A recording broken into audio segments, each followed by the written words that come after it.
La salle de bal d'Ashcroft House flamboyait de 1000 bougies, leurs flammes se reflétant à l'infini dans les miroirs aux bords dorés qui tapissaient les murs, transformant l'assemblée en une constellation scintillante de soie et de bijoux.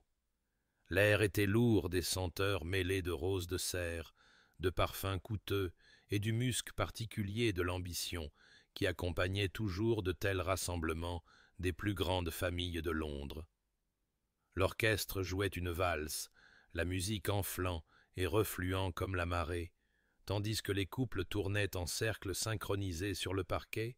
leurs mouvements étant une démonstration soigneusement chorégraphiée de bonne éducation et de grâce. Le duc Edmund Ashworth se tenait à la périphérie de cette scène brillante. Une silhouette taillée dans la glace et l'ombre malgré la chaleur de la soirée de juin. Ses sombres vêtements de soirée semblaient absorber la lumière plutôt que la refléter, et sa posture, rigide, maîtrisée, parfaite, ne trahissait rien de l'hiver perpétuel qui avait élu domicile dans sa poitrine depuis 5 ans. Il observait l'assemblée avec l'intérêt détaché d'un homme regardant des acteurs dans une pièce de théâtre, son expression arrangée en ce masque d'indifférence aristocratique qui lui était devenu aussi naturel que de respirer. Puis il l'entendit, un rire, clair et sans retenue, perçant la politesse mesurée de la conversation mondaine comme une cloche dans le brouillard. Le son le frappa avec une force physique, et son sang-froid soigneusement entretenu se fissura un bref instant. Son regard balaya la salle de bal. En cherchant la source avec une urgence qui l'aurait alarmé s'il avait été capable d'introspection à ce moment-là, et là, parmi les danseurs, il la trouva. Lady Rosalind Hartley se déplaçait au rythme de la valse avec une grâce qui semblait naturelle, sa robe couleur de rose tourbillonnant autour d'elle comme des pétales pris dans le vent, et dans les bras de son partenaire, elle paraissait complètement transformée par rapport à la jeune fille dont Edmund se souvenait. Ce n'était pas la créature tremblante et pâle qui l'avait attendue à l'autel de l'église St. James. Cette femme rayonnait de confiance, la tête haute, son sourire authentique plutôt que de convenance, et tandis qu'Edmund la regardait rire à nouveau à quelque chose que son partenaire disait,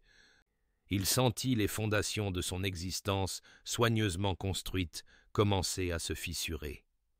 Lord Marcus Pemberton, bien sûr que ce serait Pemberton, le rival de longue date d'Edmund en matière de politique et de prestige,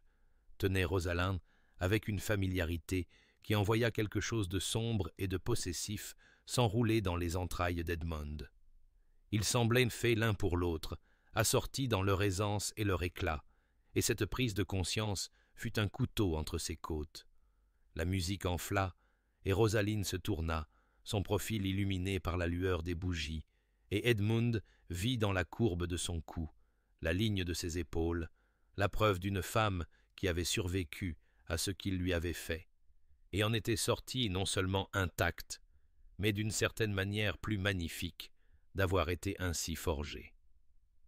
Le poids du souvenir le submergea alors, le matin où il avait fui, le choix qui avait semblé impossible, le moment où il avait détruit tout ce qui aurait pu être beau entre eux, et alors qu'il se tenait figé dans l'ombre d'Ashcroft House, regardant la femme qu'il avait abandonnée danser avec un autre homme,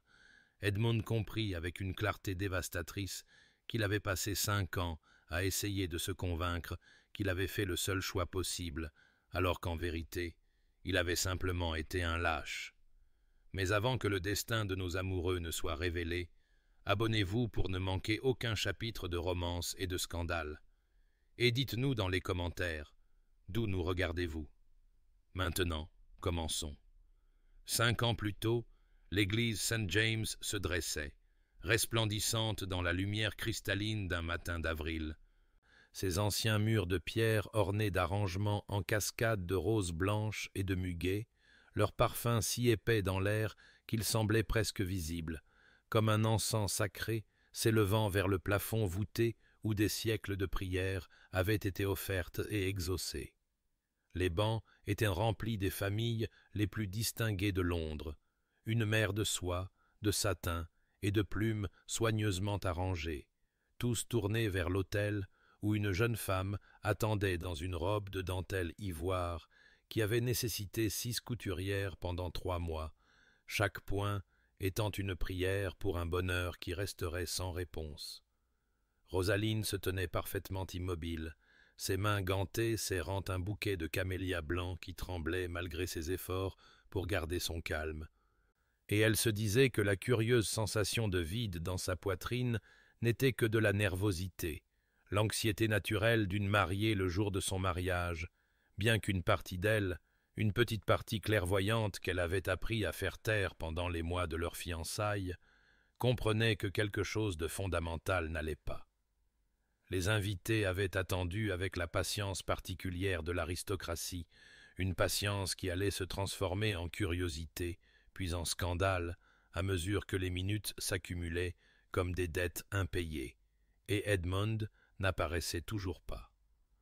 Pendant ce temps, de l'autre côté de la ville, Edmund était assis dans sa calèche devant la maison de ville de son père, ses vêtements de mariage lui semblant être un linceul, ses mains tremblant tandis qu'il lisait et relisait la lettre qui avait été livrée à l'aube,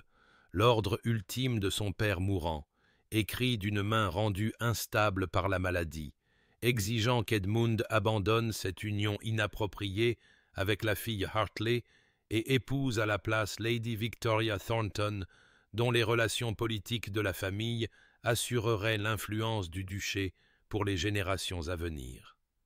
La lettre avait été un poignard transperçant le fragile espoir qu'Edmund avait cultivé, et dans sa panique dévastatrice et impardonnable, il avait choisi le devoir filial plutôt que les promesses qu'il avait faites, avait choisi le concept abstrait de l'honneur familial plutôt que la femme de chair et de sang qu'il attendait dans sa robe de mariée, et il avait fui comme un lâche, laissant son valet de chambre livrer une note brève et formelle à l'église. Rosalind avait reçu cette note debout à l'autel, et elle l'avait lue sous les yeux de toute l'assistance de l'église St. James, les mots se brouillant à travers les larmes qu'elle refusait de laisser couler. Puis elle avait fait quelque chose qui allait la définir pour les 5 années suivantes. Elle avait redressé le dos, levé le menton, et descendu cette allée seule avec une dignité parfaite, son sang-froid étant une armure qui cachait la façon dont son cœur se brisait en morceaux trop petits pour être jamais entièrement réassemblé. Les chuchotements avaient commencé avant même qu'elle n'atteigne les portes de l'église. « Pauvre fille, quelle humiliation! Avez-vous entendu? Le duc est simplement parti. » Et le soir même, tout Londres savait que Lady Rosalind Hartley avait été abandonnée à l'autel, laissée là comme un ornement indésirable, sa réputation en ruine et ses perspectives d'avenir réduites à néant. Maintenant, debout dans la salle de bal d'Ashcroft House 5 ans plus tard, la regardant danser et rire comme si elle ne s'était jamais tenue tremblante dans l'église St. James, Edmund comprenait avec la clarté du recul qu'il avait détruit non seulement le jour de leur mariage, mais la possibilité même de la vie qu'ils auraient pu construire ensemble, et aucun regret ne pourrait restaurer ce que sa lâcheté leur avait coûté à tous les deux. Rosaline sentit le poids du regard d'Edmund avant de le voir, la sensation étant comme un courant d'air froid sur ses épaules nues, malgré la chaleur de la salle de bal bondée. Et elle se força à garder son sourire, tandis que Marcus la guidait dans les derniers tours de la valse, refusant d'accorder à Edmund la satisfaction de savoir que sa présence l'affectait de quelque manière que ce soit. Elle avait passé 5 ans à se reconstruire sur les ruines de ce matin d'avril, 5 ans à se transformer de la jeune fille naïve qui avait cru que l'amour et le devoir pouvaient coexister en une femme qui comprenait que la survie exigeait de cultiver sa propre force, indépendamment de la considération ou du rejet d'un homme. Durant les premiers mois terribles après l'abandon, elle avait pensé qu'elle pourrait mourir de honte, la façon dont les chuchotements la suivaient dans les salons et les regards apitoyés la blessaient plus profondément qu'un mépris ouvert. Mais ensuite quelque chose de féroce et de fondamental s'était éveillé en elle, un refus de laisser la lâcheté d'Edmund définir l'entièreté de son existence. Elle s'était tournée vers l'art, découvrant dans le langage des couleurs et des formes une expression pour les émotions qu'elle ne pouvait exprimer à voix haute, et ses peintures, d'abord timides, puis audacieuses, étaient devenues la preuve d'une vie intérieure que personne ne pouvait abandonner, car elle n'appartenait qu'à elle. L'œuvre de charité avait suivi naturellement, un désir de transformer sa propre souffrance en quelque chose d'utile pour les autres, et dans les visages des femmes qu'elle aidait, veuves, orphelines, celles rejetées par la cruauté de la société, elle avait trouvé un but qui semblait plus solide que n'importe quel vœu de mariage. Des amitiés, de vraies amitiés, avec des femmes qui appréciaient son esprit et son âme plutôt que ses relations familiales, avaient grandi comme des jardins soigneusement entretenus, et lentement, si lentement, qu'elle avait à peine remarqué la transformation jusqu'à ce qu'elle soit complète, Rosalinde était devenue quelqu'un de nouveau, quelqu'un qui pouvait rire sincèrement, garder la tête haute et danser dans les bals sans que son passé ne définisse chaque instant. Marcus était entré dans sa vie il y a 2 ans,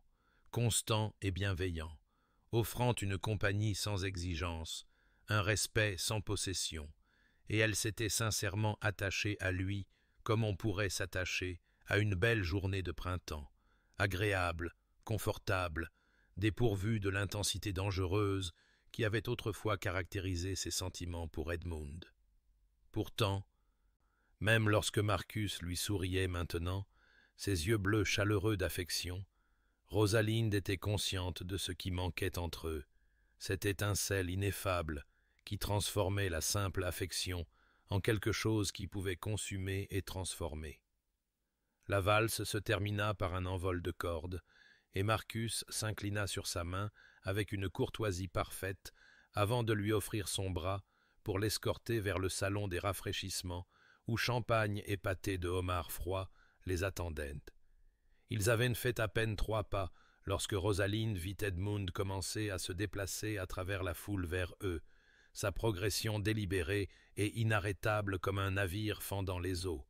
et elle sentit son pouls s'accélérer avec quelque chose qu'elle refusait de nommer, sachant qu'après 5 ans d'évitement soigneux,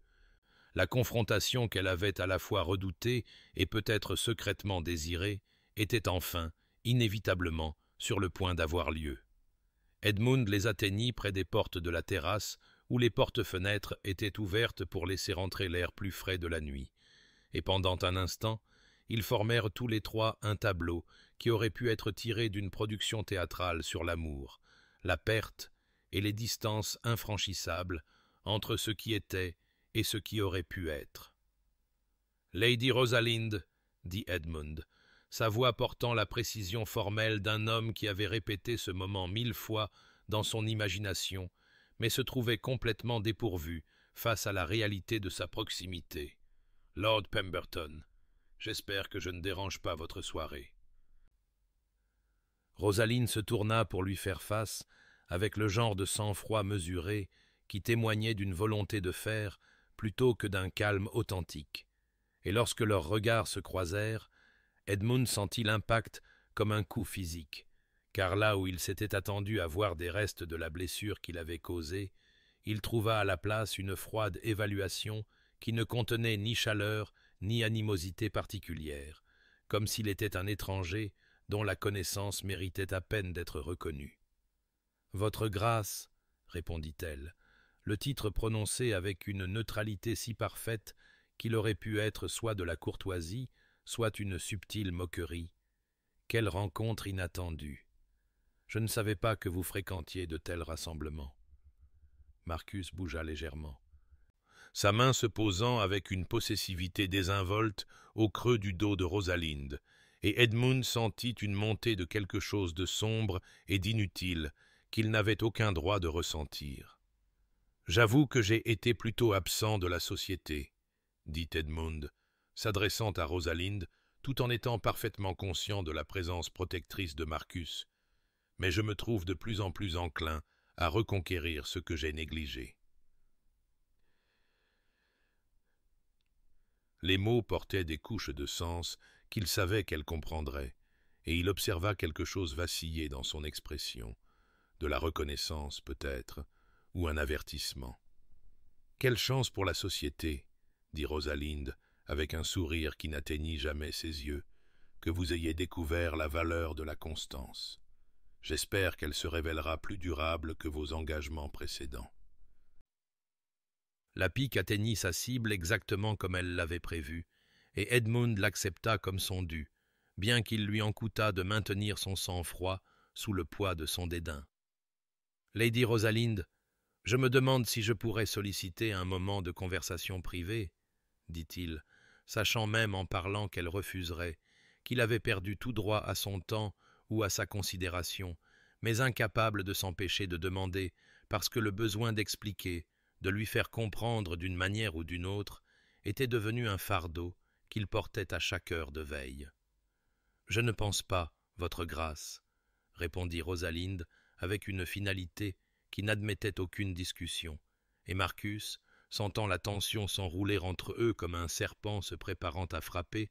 se rapprocha d'elle dans un geste d'une solidarité sans équivoque. « La dame a clairement exprimé ses souhaits, Ashworth, » dit Marcus doucement, et il y avait de l'acier sous la courtoisie, la voix d'un homme prêt à défendre ce qu'il considérait comme sien. Edmund regarda entre eux, comprenant avec une clarté soudaine et dévastatrice que le pouvoir avait entièrement basculé, que là où Rosalinde avait autrefois attendu tremblante sa considération, elle se tenait maintenant cuirassée de sa propre force et entourée de ceux qui appréciaient ce qu'il avait rejeté, et il était devenu le suppliant, celui qui cherchait à entrer dans une forteresse dont les portes lui étaient fermées à jamais. « Bien sûr, » dit Edmund, reculant avec une révérence qui reconnaissait sa défaite, « pardonnez ma présomption. Je vous souhaite à tous deux une agréable soirée. » Il se détourna avant qu'il ne puisse répondre. Avant que Rosalinde ne puisse voir la façon dont son sang-froid menaçait de se briser, et alors qu'il marchait à travers la foule qui s'écartait devant lui avec la déférence automatique accordée à son rang, l'esprit d'Edmund était tourmenté par la connaissance amère qui hantait chacun de ses souffles. Que l'ordre sur le lit de mort de son père avait été un mensonge, une manipulation orchestrée par son oncle qui avait cherché à contrôler la fortune du duché par le mariage d'Edmund avec Lady Victoria, et qu'il avait détruit sa chance de bonheur authentique sur la base d'un faux,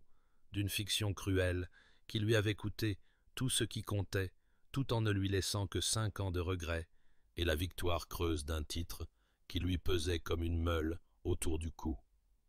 Les semaines qui suivirent de la réapparition d'Edmund dans la vie de Rosalinde se déroulèrent avec l'inévitabilité implacable d'un orage se formant à l'horizon, car il commença à apparaître à chaque engagement social où elle était présente, sa grande silhouette se matérialisant aux soirées, aux concerts et aux garden parties, avec une fréquence qui ne pouvait être une coïncidence, et chaque fois, Rosalinde érigeait le même mur d'indifférence polie, se détournant de ses tentatives de conversation avec une froideur qui aurait glacé un homme moins déterminé. La société le remarqua, bien sûr, car la société remarquait tout, et les chuchotements qui avaient autrefois proclamé sa ruine spéculaient maintenant sans fin sur la poursuite évidente du duc et le rejet tout aussi évident de Lady Rosalinde, les commères se divisant entre celles qui la trouvaient admirablement forte de le refuser et celles qui la considéraient comme insensée de mépriser l'attention d'un duc, quelles que soient les transgressions passées. Lady Catherine Worthington, l'amie la plus chère de Rosalinde et la seule personne qui l'avait soutenue au pire du scandale, l'accosta au thé de l'après-midi de Lady Pemberton avec une expression de préoccupation sincère, adoucissant ses traits habituellement joyeux. « Ma chérie, vous devez savoir qu'Edmund se donne passablement en spectacle, »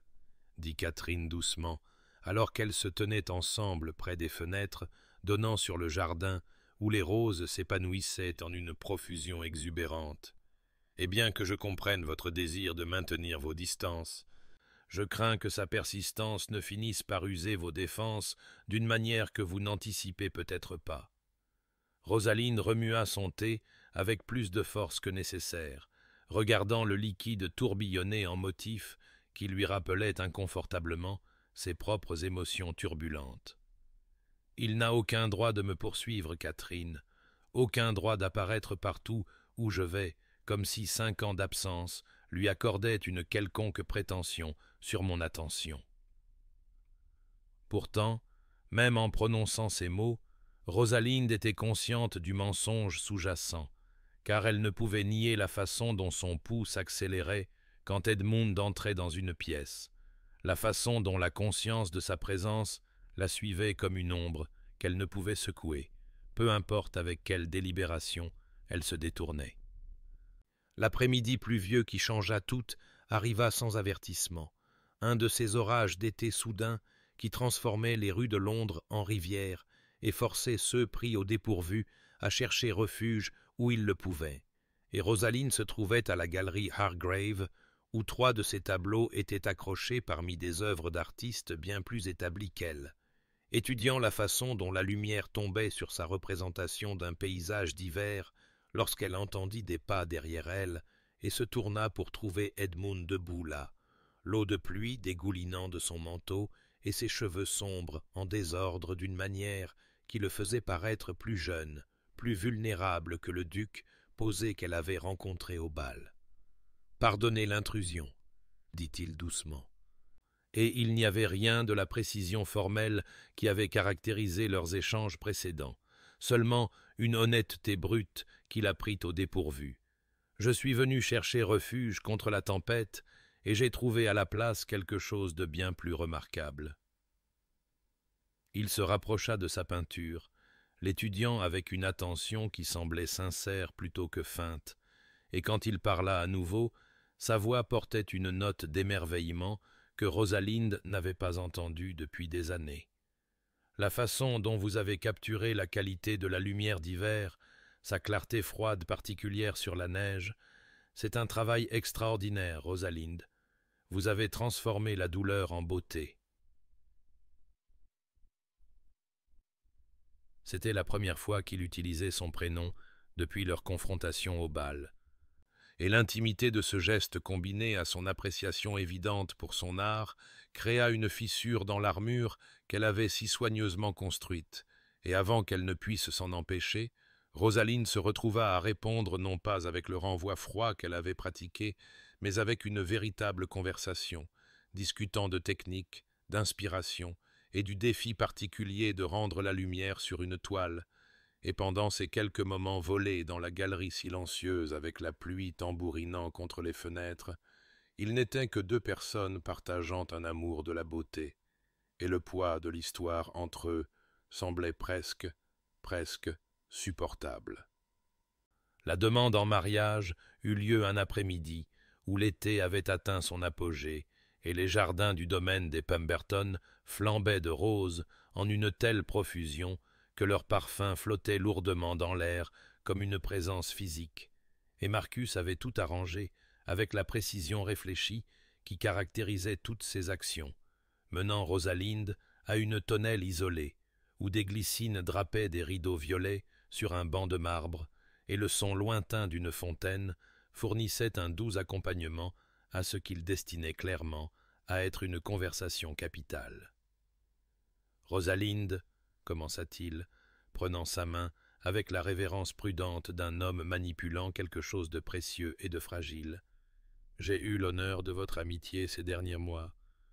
et je me trouve à espérer que vous pourriez envisager de transformer cette amitié en quelque chose de plus permanent, de plus liant. »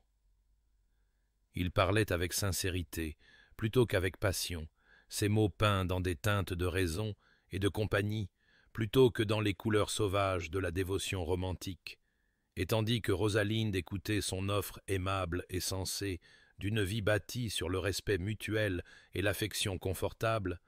elle sentit l'attrait séduisant de la sécurité, la promesse d'un avenir non entaché par les vulnérabilités dévastatrices qui accompagnent l'amour pour quelqu'un qui a le pouvoir de vous détruire. « Je sais que je ne peux pas vous offrir la grande passion des poètes, » continua Marcus, et il y avait quelque chose de presque apologétique dans son sourire. « Mais je peux vous promettre la constance, le partenariat, et une vie où vous seriez apprécié pour précisément qui vous êtes, où votre art s'épanouirait et votre indépendance resterait inviolée. La tentation de simplement dire oui, d'accepter l'offre de cet homme bienveillant et de construire une vie à l'abri de futurs chagrins d'amour, monta en Rosalinde comme une marée, car Marcus représentait tout ce qui était raisonnable et sûr, et la sécurité était sûrement suffisante. La chaleureuse estime qu'il partageait pouvait sûrement être une base suffisante pour un mariage qui la protégerait de jamais plus ressentir la douleur destructrice de l'abandon. Pourtant, alors même qu'elle ouvrait la bouche pour accepter, quelque chose en elle hésita, un fragment têtu de son être transformé qui refusait de se contenter de demi-mesures, peu importe à quel point elle semblait sensée. Et au lieu de l'acceptation que Marcus attendait clairement, Rosalinde se retrouva à demander du temps pour réfléchir, observant la déception vaciller sur ses traits avant qu'il n'accepte gracieusement d'attendre sa réponse. Cette nuit-là, le sommeil échappa entièrement à Rosalinde, alors qu'elle gisait dans son lit, regardant le clair de lune peindre des motifs argentés sur le plafond et menant un inventaire impitoyable de son propre cœur, comparant la chaleur constante de Marcus au fantôme de ce qu'elle avait autrefois ressenti pour Edmund, cette passion sauvage et terrifiante qui l'avait presque détruite lorsqu'elle s'était révélée fausse, et la question qui la hanta pendant les longues heures avant l'aube fut de savoir si elle avait vraiment construit une nouvelle vie ou simplement une forteresse élaborée contre les sentiments, si son indépendance était une force authentique ou simplement de la peur déguisée en autoprotection, et si une vie de sécurité sans passion était suffisante, ou si, en acceptant une telle vie, elle ne trahirait pas la femme qu'elle s'était battue si durement pour devenir.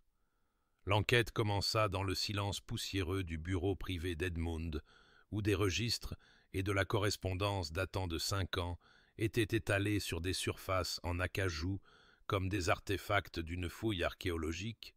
et ce qu'Edmund découvrit en remontant les fils enchevêtrés de la tromperie lui glaça le sang d'une fureur dirigée non pas contre le destin ou les circonstances, mais contre la malveillance calculée d'une trahison familiale, car son oncle Gerald avait tout orchestré avec la précision d'un maître marionnettiste. Forgeant des lettres de la main de son père mourant, qui ordonnait à Edmund d'abandonner Rosalinde et d'épouser la fille d'un lord écossais dont l'alliance sauverait supposément la famille de la ruine financière, des mensonges bâtis sur des mensonges qui avaient semblé si crédibles dans l'état de deuil d'Edmund qu'il n'avait jamais pensé à remettre en question leur authenticité jusqu'à présent, jusqu'à ce qu'il soit 5 ans trop tard et que les dommages soient irréparables. La fausse lettre sur le lit de mort n'avait été que le début, découvrit Edmund en confrontant son avoué avec des questions qui auraient dû être posées des années auparavant. Car Gerald avait également fabriqué des documents suggérant que la famille Hartley était au bord de la faillite, et que le père de Rosalinde avait arrangé leur fiançailles uniquement pour assurer l'avenir de sa fille grâce à la richesse d'Edmund, empoisonnant ce qui aurait dû être une union d'amour avec la souillure du calcul mercenaire. Et Edmund se souvint maintenant, avec une clarté écœurante, comment ses soupçons avaient couvé dans son esprit durant ces dernières semaines, avant le mariage, comment il avait commencé à douter des affections de Rosalinde et à se demander si tout cela était réel. La confrontation avec son oncle eut lieu dans la bibliothèque, même où Gerald avait présenté ses fausses lettres 5 ans auparavant.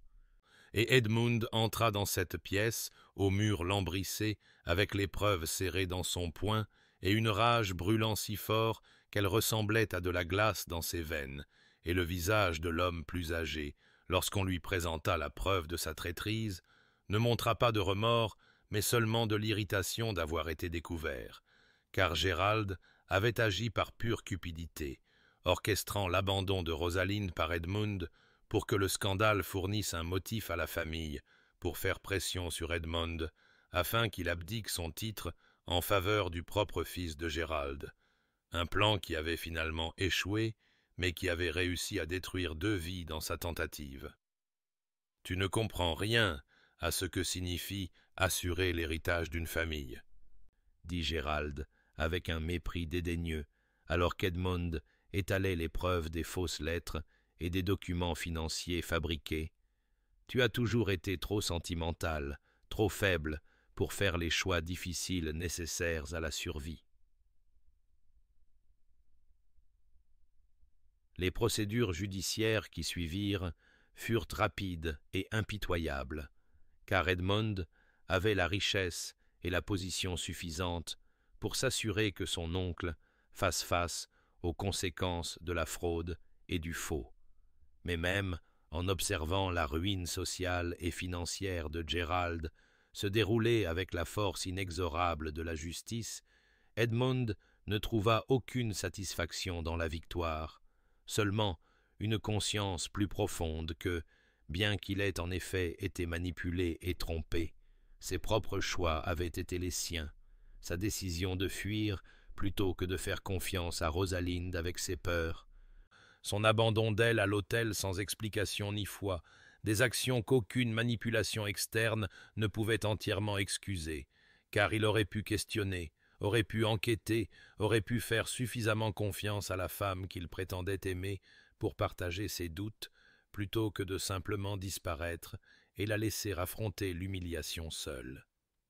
La prise de conscience s'abattit sur Edmund comme un lourd manteau, alors qu'il était assis seul dans son bureau après la conclusion des affaires juridiques, que si la découverte de la vérité sur la traîtrise de son oncle expliquait les circonstances de son abandon de Rosalinde, elle ne l'absolvait pas de la responsabilité de sa propre lâcheté, de son propre manque de foi et de confiance, et alors que les bougies se consumaient et que la nuit s'épaississait à l'extérieur de ses fenêtres,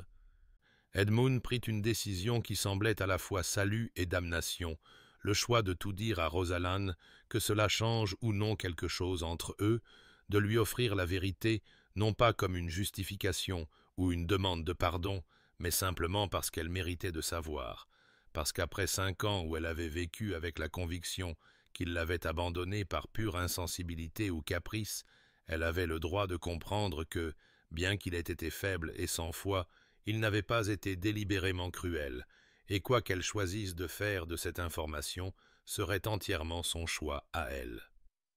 L'automne arriva avec sa mélancolie habituelle, peignant les parcs de Londres dans des teintes d'ambre et de rouille. Et la lettre qui parvint à Rosalinde un matin gris d'octobre portait le sceau d'Edmund et contenait une demande si simple et pourtant si chargée de sens qu'elle se surprit à la lire 3 fois avant que toute son importance ne s'imprime dans sa conscience, car il ne demandait qu'1 heure de son temps, une conversation dans un lieu neutre de son choix, sans autres attentes que l'opportunité de dire une vérité qu'il croyait qu'elle méritait de connaître, et après des jours de délibération pendant lesquels elle ne consulta personne, ne faisant confiance qu'à son propre jugement transformé, Rosalinde envoya sa réponse, acceptant de le rencontrer au salon de thé de Madame Pemberton, un établissement tranquille dans une rue latérale où les commères de la société s'aventuraient rarement et où la propriétaire était connue pour sa discrétion et son excellent thé bohéa. L'après-midi convenu, Rosalinde était assise à une table d'angle, les mains enroulées autour d'une tasse de thé pour se réchauffer, bien que la pièce fût convenablement chauffée, son cœur battant à un rythme qui semblait à la fois trop rapide et trop lent, alors qu'elle regardait Edmond entrer précisément à l'heure convenue, et quelque chose dans son allure, alors qu'il s'approchait de sa table, parlait d'un homme se préparant à une exécution plutôt qu'à une conversation, un condamné qui avait accepté son sort, mais y ferait face avec la dignité qui lui restait, et quand il s'assit en face d'elle et croisa son regard, elle vit sur son visage une crudité d'émotion qui, 5 ans auparavant, l'aurait poussée à un pardon immédiat, mais qui maintenant la rendait simplement fatiguée, lasse du poids des regrets des autres, pesant sur sa vie reconstruite. « Merci d'avoir accepté de me voir, » commença Edmond, et sa voix ne portait aucune de la hauteur aristocratique dont elle se souvenait. seulement une humble quiétude, qui était en soi une forme de transformation. Puis il parla, lui exposant toute la sordide histoire des machinations de son oncle, les fausses lettres et les documents fabriqués,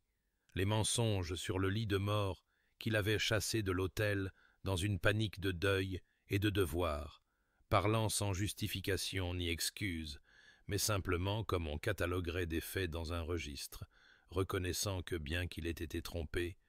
il avait aussi manqué de foi, qu'il aurait pu lui faire confiance, aurait pu questionner, aurait pu choisir de croire en ce qu'il partageait plutôt que de fuir lâchement sous le couvert de l'obligation filiale. Rosalind écouta sans interruption, son visage un masque prudent qui ne révélait rien du tumulte intérieur. Et quand il eut fini de parler, elle resta assise en silence un long moment, sentant le poids de cette nouvelle vérité se poser sur les vieilles blessures, comme la neige sur un sol déjà gelé, ne changeant rien au paysage essentiel, mais transformant entièrement son apparence. Et quand elle parla enfin, sa voix était ferme et claire, portant l'autorité d'une femme qui avait appris à faire confiance à ses propres perceptions, même lorsqu'elle contredisait les récits que les autres lui offraient. « Je vous crois, dit-elle, observant la surprise vaciller sur ses traits comme s'il s'était attendu à un déni ou à un renvoi. « Je crois que votre oncle vous a trompé et que vous avez agi par ce que vous pensiez être un devoir plutôt que par cruauté délibérée. Mais Edmund, la vérité que vous m'offrez maintenant n'efface pas la vérité que j'ai vécue pendant 5 ans. L'humiliation de me tenir seul devant un autel, avec des centaines de témoins de mon abandon, les années à me reconstruire à partir de fragments, tandis que la société chuchotait que je devais être déficiente d'une manière essentielle pour pousser un homme à une fuite aussi désespérée. Et ce qui me blesse encore aujourd'hui, ce n'est pas que vous ayez été trompé, mais que vous ne m'ayez pas fait suffisamment confiance pour partager vos doutes, que vous ayez cru à de fausses lettres et à des documents fabriqués plutôt qu'à la preuve de ce que nous avions construit ensemble, que face à un choix entre la foi et la peur, vous ayez choisi la peur et m'ayez laissé affronter les conséquences seul. » Edmund absorba ces paroles avec une douleur visible, mais sans protestation défensive, sans tentative d'argumenter ou de minimiser, et dans son acceptation de l'articulation de ses échecs,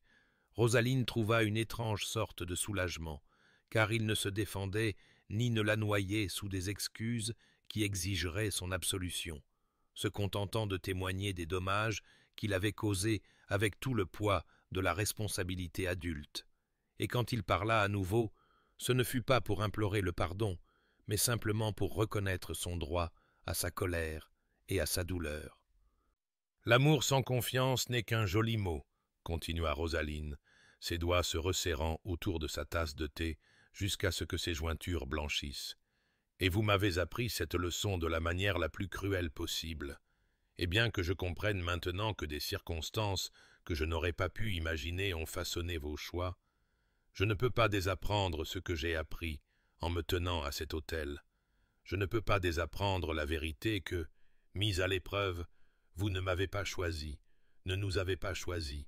ne m'avez même pas accordé la dignité d'une explication ou d'un choix propre. »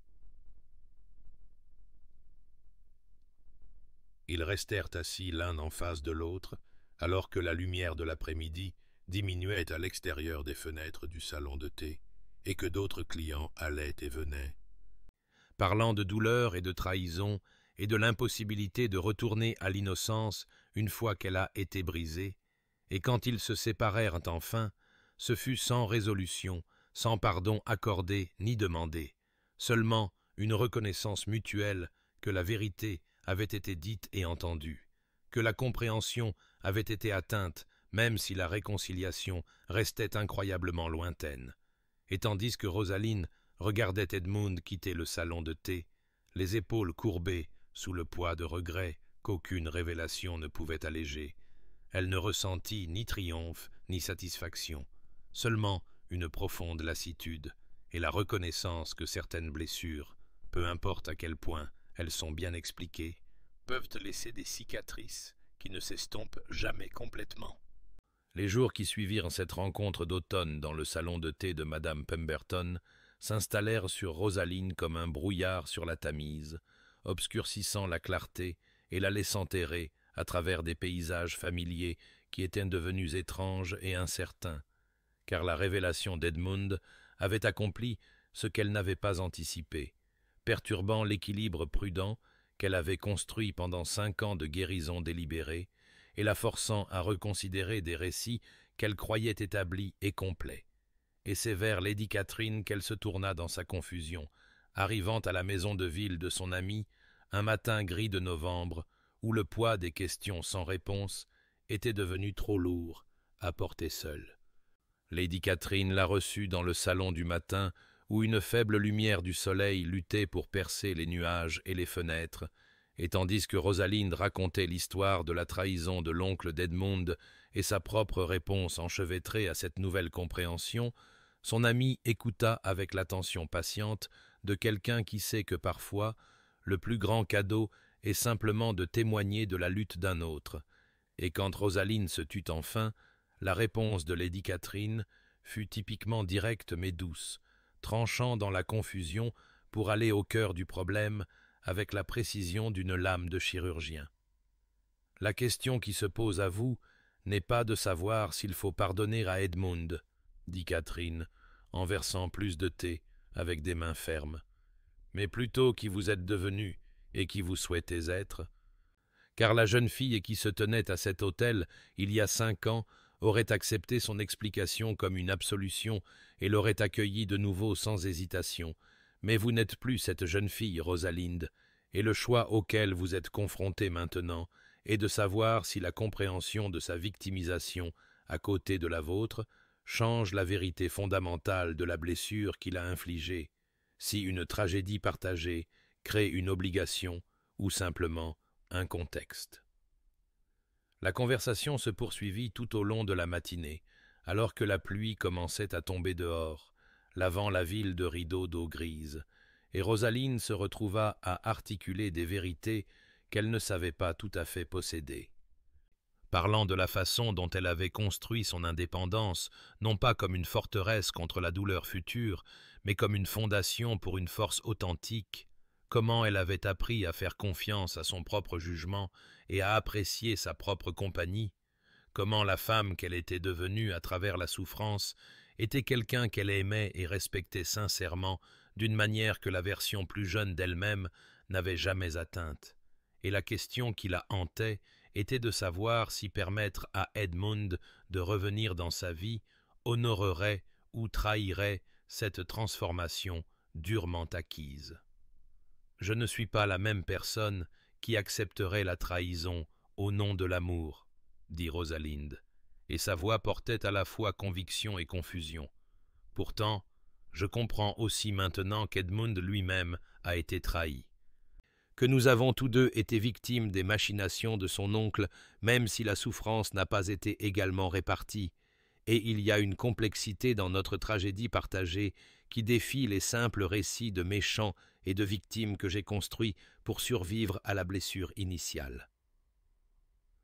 La réponse de Lady Catherine reconnut cette complexité tout en poussant doucement Rosaline vers la clarté, suggérant que comprendre les circonstances d'Edmund n'exigeait pas de pardonner ses choix,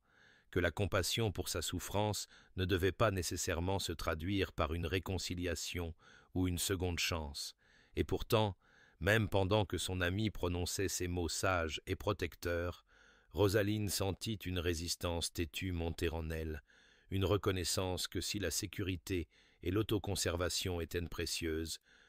elles n'étaient pas les seules valeurs dignes d'être honorées, et que peut-être le courage qu'elle avait cultivé pendant 5 ans de reconstruction pourrait être appliqué non seulement à l'indépendance, mais aussi à la terrifiante vulnérabilité de rester ouverte à la possibilité. La question de la proposition de Marcus restait en suspens entre elles,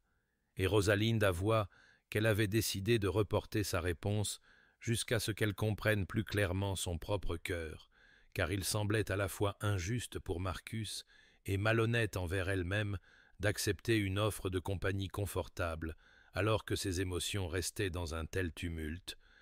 et Catherine approuva ce choix, même si elle s'inquiétait à voix haute des risques de laisser un si bon homme attendre pendant que Rosaline démêlait ses sentiments pour celui qui s'était avéré peu fiable.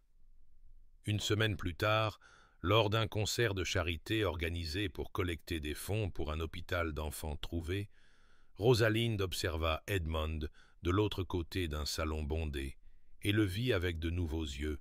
notant son isolement parmi les invités assemblés, la façon dont les autres maintenaient une distance polie, comme si son scandale passé l'avait laissé marqué et à part, et elle reconnut dans son attitude solitaire quelque chose de sa propre expérience de ses premiers mois après le mariage abandonné, la solitude particulière d'être entouré de gens tout en restant fondamentalement seul. Et pour la première fois depuis leur conversation au salon de thé, elle ne ressentit ni colère ni confusion, mais un élan d'empathie pour l'enfer privé de son regret, comprenant que si sa blessure avait été publique et observée, sa culpabilité était un fardeau qu'il portait en silence, et lorsque leurs regards se croisèrent à travers la pièce, elle vit dans son expression un désir et un désespoir si nus que quelque chose bougea dans sa poitrine. Pas exactement le pardon, mais peut-être les premiers frémissements d'une volonté d'envisager que le pardon pourrait un jour être possible, que la compréhension pourrait être un pont plutôt qu'une simple explication, et que la femme qu'elle était devenue était assez forte pour risquer à nouveau son cœur si elle choisissait de le faire. Bien que la question de savoir si elle ferait ce choix restait une question à laquelle elle ne pouvait pas encore répondre. L'hiver s'abattit sur l'Angleterre avec une sévérité particulière cette année-là, transformant le paysage en quelque chose d'un conte de fées, tout en étendues blanches immaculées et en branches chargées de glace qui scintillaient comme du cristal sous la pâle lumière du soleil. Et lorsque l'invitation arriva pour une réception à Thornfield Park, le domaine de campagne du comte et de la comtesse d'Ashford, Rosalind accepta avec une certaine appréhension, sachant qu'Edmund serait également parmi les invités, car les Ashford étaient des cousins éloignés de leurs deux familles, et le rassemblement annuel de Noël était une tradition que ni l'un ni l'autre ne pouvait facilement décliner sans offenser ou susciter des spéculations, et Marcus serait là aussi, sa présence un rappel du choix qu'elle n'avait toujours pas fait, de la question à laquelle elle n'avait toujours pas répondu, bien qu'il attendît avec une patience compréhensive qui rendait son indécision encore plus honteuse. Le domaine reposait comme un joyau dans sa vallée de neige, l'ancien manoir chaud de la lueur des bougies contre l'obscurité de l'hiver, et pendant 3 jours, les invités assemblés s'occupèrent avec les divertissements habituels des maisons de campagne, charades, jeux de cartes et dîners élaborés.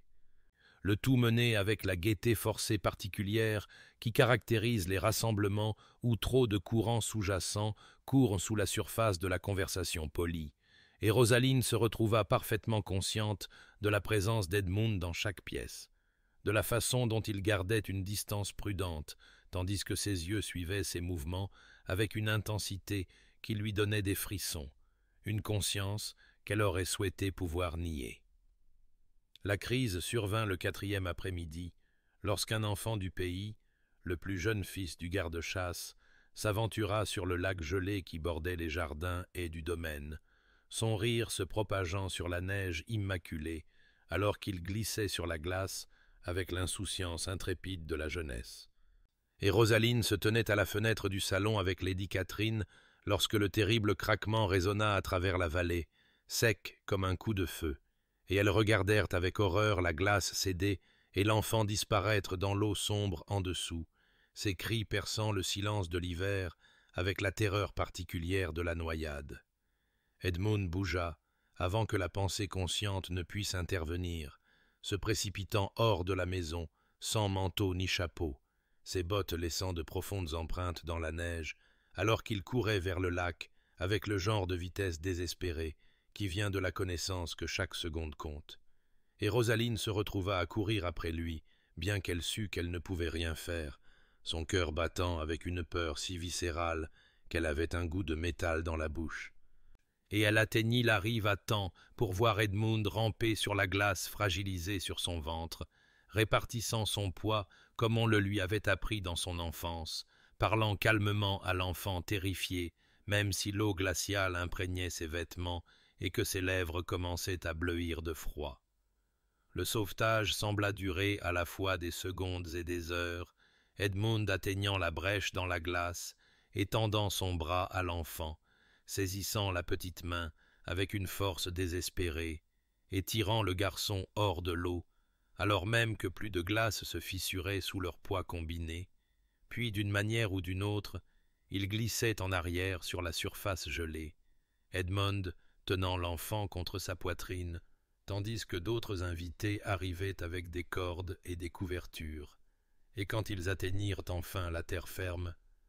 Edmund s'effondra sur la neige, son corps entier secoué de froid et d'épuisement, tandis que l'enfant pleurait dans les bras de son père, vivant parce qu'un duc avait risqué la mort sans hésitation ni calcul de coût. Ils ramenèrent Edmund à la maison et l'installèrent dans une chambre d'amis où des feux flambaient dans les 2 cheminées et des briques chaudes furent placées autour de son lit, et Rosaline se retrouva postée à son chevet, bien qu'elle ne se souvînt pas tout à fait d'avoir pris la décision de rester, observant ses violents frissons se calmer progressivement pour laisser place à une immobilité anormale qui l'effrayait plus que les tremblements. Et lorsque le médecin arriva du village, il déclara qu'Edmund était dangereusement refroidi avec une fièvre déjà montante. Prescrivant de la chaleur et de la vigilance et avertissant que les prochaines heures diraient si des dommages permanents avaient été causés, et alors que la nuit tombait et que les autres invités se retiraient dans leur chambre, Rosaline resta, sa main enroulée autour des doigts froids d'Edmund, la terreur se cristallisant dans sa poitrine, alors qu'elle comprenait avec une clarté parfaite que malgré toutes ses défenses prudentes et son indépendance durement acquise, malgré 5 ans de guérison et de transformation, elle ne pouvait pas supporter de le perdre, ni à la mort, ni à quoi que ce soit, et que cette vérité changeait tout ce qu'elle pensait savoir sur qui elle était devenue et ce que son cœur pouvait endurer. La fièvre s'empara d'Edmund avec une terrible rapidité. Transformant l'homme fort qui avait sorti un enfant de l'eau glacée en une silhouette agitée et délirante qui se tournait et se retournait sur des draps trempés de sueur, tandis que Rosaline maintenait sa veillée pendant les heures les plus sombres de la nuit. Et dans son état fiévreux,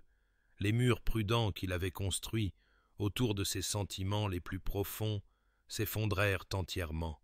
le laissant sans défense et exposé alors que des confessions fragmentaires s'échappaient de ses lèvres en phrases décousues qui perçaient le cœur de Rosalinde par leur honnêteté brute et leur douleur, car il prononçait son nom comme une prière et une malédiction, murmurant « Je t'ai toujours aimé, toujours, jamais cessé, et indigne, si indigne d'elle, et j'aurais dû faire confiance, j'aurais dû croire, tandis que des larmes coulaient dessous ses paupières fermées et que ses mains agrippaient l'air comme pour atteindre quelque chose à jamais hors de sa portée. Rosaline se surprit à lui répondre en chuchotant, lissant les cheveux humides de son front brûlant avec une tendresse qu'elle ne s'était pas permise de ressentir depuis 5 ans, murmurant des assurances dont elle n'était pas certaine de la sincérité, mais qu'elle ne pouvait retenir. Et il y avait quelque chose de profondément intime dans cette veillée, ce soin qu'elle offrait malgré tous les arguments rationnels contre l'implication, quelque chose qui dépouillait les faux-semblants et révélait la vérité qu'elle avait évitée depuis ce premier aperçu de lui à travers une salle de bal des mois auparavant, le fait indéniable que quoi qu'elle ait construit, soit devenu et ait accompli, elle n'avait jamais cessé d'aimer Edmund Ashworth, même quand elle le haïssait, même quand elle essayait de l'oublier, même quand elle se convainquait qu'elle y était parvenue. Le médecin allait et venait avec des expressions de plus en plus graves à chaque fois, et Lady Catherine essayait de persuader Rosaline de se reposer pendant que d'autres prenaient le relais, mais elle refusa avec un entêtement qui la surprit elle-même. Et lorsque la fièvre d'Edmund tomba enfin le 3e matin, le laissant faible et pâle contre les oreillers, mais lucide pour la première fois depuis le sauvetage. Rosalinde était toujours là, sa main enroulée autour de la sienne, comme si elle pouvait l'ancrer à la vie par la seule force de sa volonté. Et lorsque ses yeux s'ouvrirent et se fixèrent sur son visage avec reconnaissance puis mortification, elle le vit se souvenir des choses qu'il avait dites dans son délire, et regarda la couleur monter à ses joues, malgré sa faiblesse. « Rosalinde, murmura-t-il, sa voix rauque de fièvre et de confession à la fois. « Je suis désolé, je ne voulais pas vous accabler de... » Mais elle l'arrêta, avec ses doigts pressés doucement contre ses lèvres, les surprenant tous les deux par l'intimité du geste, et elle se retrouva à dire des mots qu'elle n'avait pas prévus, pas répétés, qu'elle ne savait même pas être prête à prononcer jusqu'à ce qu'ils émergent, pleinement formés et indéniables. « Je ne peux pas ignorer ce qui existe encore entre nous, » dit Rosalinde, et sa voix trembla sous l'énormité de l'aveu. « J'ai essayé, Edmund. J'ai construit des murs, et je me suis convaincu que j'avais réussi à oublier, mais te voir presque mourir m'a fait comprendre que toute ma force, mon indépendance et ma croissance ne peuvent changer la vérité fondamentale qu'une partie de mon cœur est toujours restée tienne, même quand je le souhaitais autrement, même quand il serait plus sûr et plus sage de ne rien ressentir du tout. »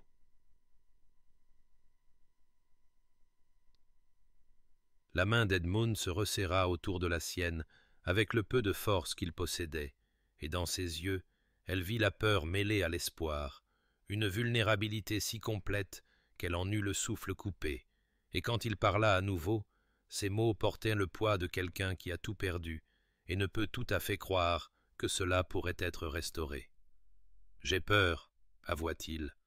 peur de te décevoir à nouveau, d'être encore le lâche qui a fui plutôt que de se battre pour ce qui comptait le plus, et je comprendrai si tu ne peux plus me confier ton cœur, si le risque est trop grand et la blessure trop profonde pour guérir. Mais Rosalinde, si tu le permettais, si tu me donnais la chance de prouver ma valeur par des actes plutôt que par des mots, je te jure que je passerai chaque jour du reste de ma vie à choisir de rester, à choisir de faire confiance, à te choisir toi plutôt que la peur, le devoir ou toute autre force qui pourrait chercher à nous diviser. » Ils parlèrent toute la matinée, tandis que la force d'Edmund revenait progressivement,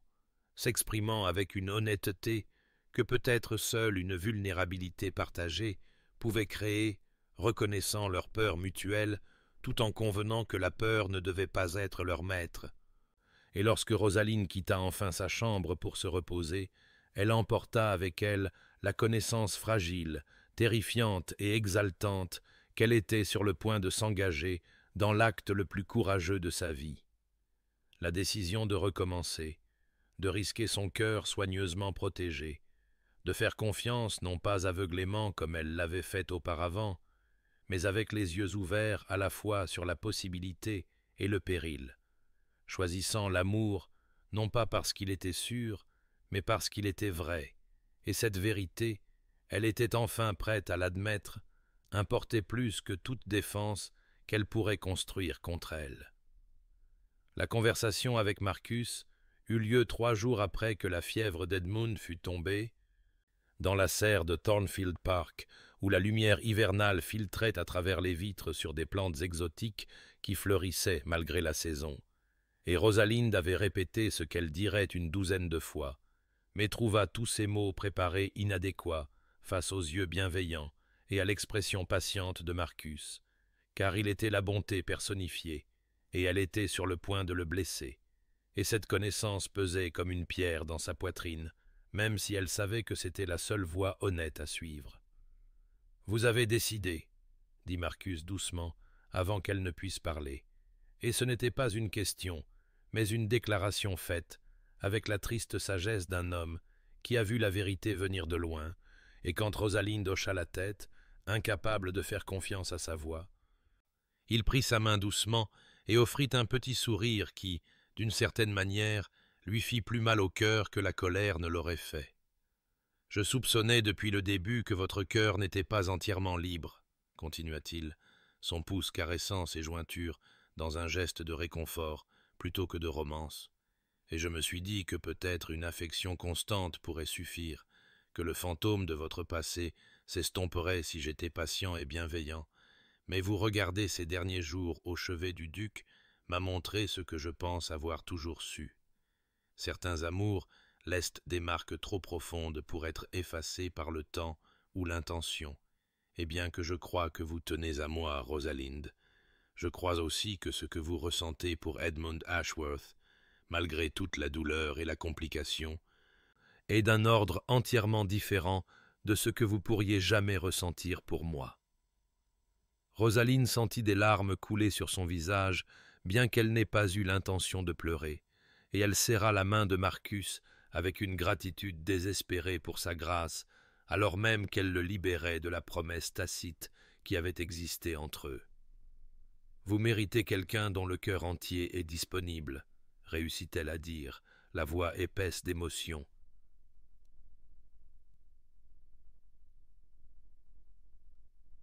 Quelqu'un qui ne porte pas le poids d'un autre amour comme une ombre sur tout. Et je suis tellement désolé, Marcus, de ne pas être cette personne, de ne pas pouvoir être ce que vous méritez, malgré mon souhait de pouvoir choisir différemment. Ils se séparèrent en amis, Marcus insistant sur le fait que son honnêteté était un cadeau plutôt qu'une blessure. Bien que Rosalind ait vu l'éclair de douleur dans ses yeux, qu'il était trop gentleman pour révéler entièrement, et quand elle retourna à Londres une semaine plus tard, la spéculation au sein de la société fut immédiate et intense, car les alliances changeantes entre Lady Rosalind Hartley, Lord Marcus Pemberton et le duc d'Ashworth fournissaient une matière inépuisable pour les ragots et les conjectures. Mais Rosalind découvrit qu'elle se souciait moins des chuchotements qu'auparavant, car elle avait survécu à de pires scandales et en était sortie plus forte. Elle déclara son indépendance par la parole et par l'action, faisant clairement comprendre à Edmund, lorsqu'il lui rendit visite à sa maison de ville, qu'elle ne se précipiterait en rien. Que toute exploration prudente d'une connexion renouvelée qu'il pourrait tenter se déroulerait à son rythme et selon ses conditions, et à son profond soulagement, Edmund accepta ses limites sans protester, démontrant par un respect patient la croissance et le changement même qu'il avait promis lors de ses confessions fiévreuses. Ils commencèrent une cour différente de tout ce que Rosalind avait connu auparavant, bâtie non pas sur la certitude passionnée de la jeunesse, mais sur le choix prudent et délibéré de deux personnes qui avaient appris par la souffrance ce qui comptait vraiment. Et cela commença par des lettres, une longue correspondance réfléchie dans laquelle ils exploraient des idées, des souvenirs et des espoirs, sans la pression de la présence physique, et progressa graduellement vers de brèves rencontres dans des lieux publics où la conversation pouvait couler sans le poids de l'attente, chaque petite interaction étant une brique posée dans la fondation de la confiance qu'il reconstruisait minutieusement, et bien que le processus fût lent et parfois douloureux, exigeant une honnêteté sur des peurs et des doutes qu'il aurait été plus facile de cacher, Rosaline trouva dans cette difficulté même une sorte d'espoir, car ils se choisissaient l'un l'autre, non pas aveuglément, mais en pleine connaissance de ce qui avait été brisé et de ce qu'il en coûterait de le réparer. Le printemps arriva avec la douce insistance de la Renaissance, peignant les parcs de Londres dans des teintes de vert qui semblaient incroyablement vives après le gris de l'hiver. Et le parallèle symbolique n'échappa pas à Rosalind, alors qu'elle marchait aux côtés d'Edmund à travers Hyde Park un après-midi, où les fleurs de cerisier flottaient comme de la neige, et l'air portait la promesse de la chaleur à venir, leurs mouvements prudents et délibérés, comme s'ils apprenaient une nouvelle danse, dont les pas devaient être mémorisés lentement pour éviter les faux pas qui pourraient briser cette fragile reconstruction de leurs liens. Leur sortie avait acquis un certain rythme au fil des semaines depuis sa guérison, des explorations timides de compatibilité qui incluaient des visites chaperonnées à des expositions d'art où ils discutaient de technique et de vision avec l'aisance de deux personnes partageant des sensibilités esthétiques. des thés de l'après-midi dans des établissements publics où la conversation allait de la littérature à la philosophie, en passant par les petites observations de la vie quotidienne qui révélaient le caractère plus sûrement que de grandes déclarations, et des promenades comme celle-ci, où le silence pouvait exister confortablement entre eux, sans la pression de remplir chaque instant de mots, chaque petite interaction étant une autre brique posée soigneusement dans la fondation qu'ils construisaient. Edmund s'était montré remarquablement patient, ne dépassant jamais les limites que Rosalind avait établies, démontrant par des actions constantes la fiabilité qu'il avait promise, et elle se surprenait à chercher des signes de l'ancien Edmund, l'homme qui avait fui plutôt que d'affronter la difficulté. Mais ce qu'elle observait à la place était quelqu'un de fondamentalement changé par les conséquences et le regret, quelqu'un qui maîtrisait ses propres impulsions et choisissait la présence plutôt que le confort avec une délibération qui parlait d'une sagesse durement acquise. « Il y a un concert chez Lady Pemberton jeudi prochain, » dit Edmund, alors qu'il faisait une pause près de la Serpentine, où des canards pagaillaient sur une eau reflétant les nuages et le ciel.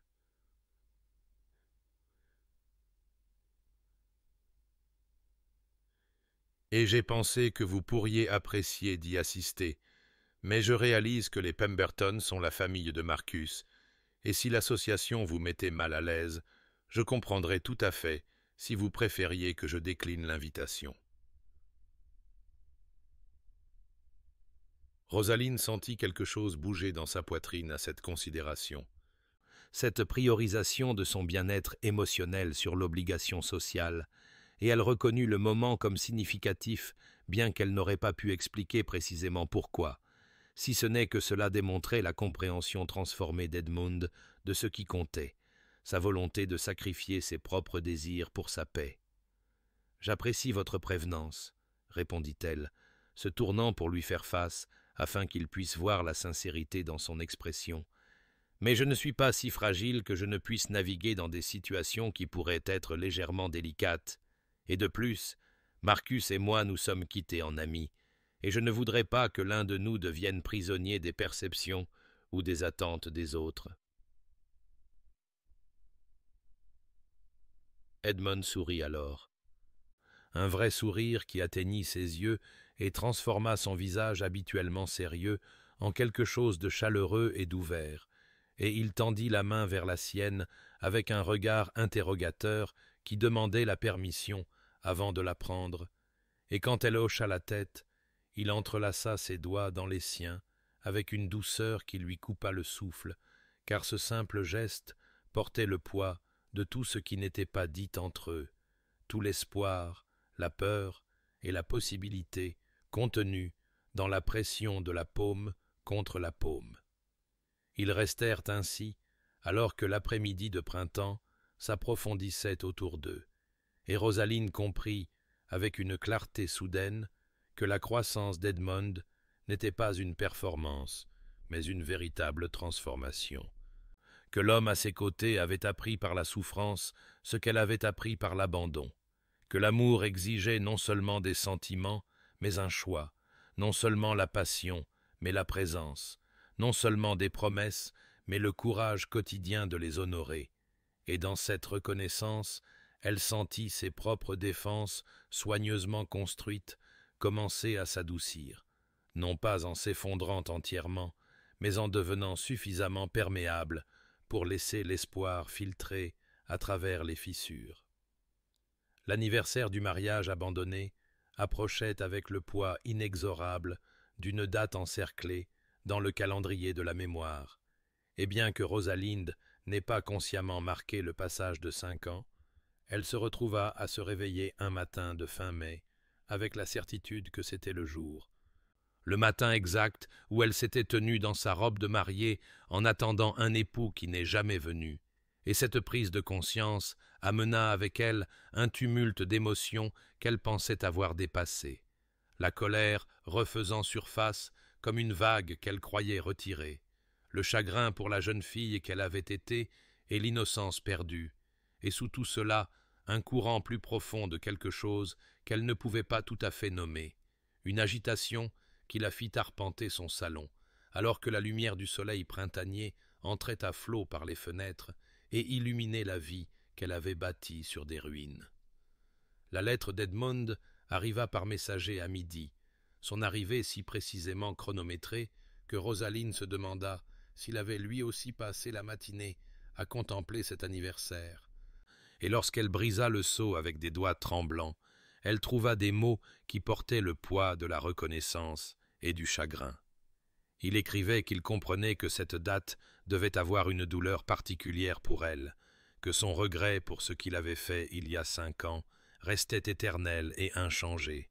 qu'il ne se permettrait pas d'empiéter sur son deuil ou de forcer sa présence là où elle pourrait causer plus de mal, et que si elle souhaitait qu'ils restent complètement à l'écart, qu'ils cessent leur cour prudente et la laissent en paix, il respecterait ce souhait sans question ni protestation, parce que son bien-être importait plus que son espoir de rédemption. Rosaline lut la lettre 3 fois,